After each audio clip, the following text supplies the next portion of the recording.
The topic of this session is spheres of influence. What are these? Well, we found these to be useful to do is to talk to people about control versus influence.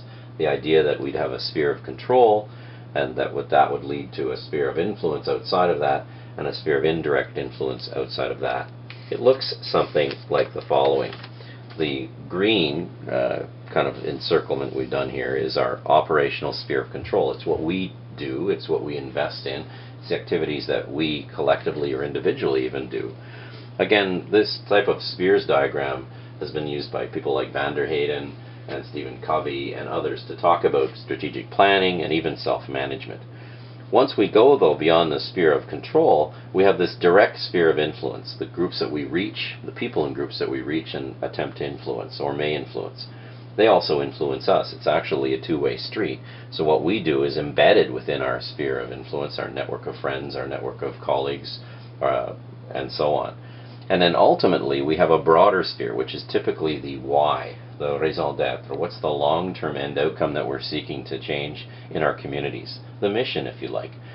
So we have this relationship between what we can control, again in ourselves and in our own organizations, what we can directly influence, the groups we directly touch with our services and programs, and the broad sphere of change that is the broader community, ultimately ending, I suppose, in the community of the world, but typically thought of as our community of interest outside of our direct influence. How might this work then to tell a story? Well, we might have activities and outputs. For example, at the Canadian Cancer Society, we provide some information and services. We get participation and engagement in those services by key outside groups.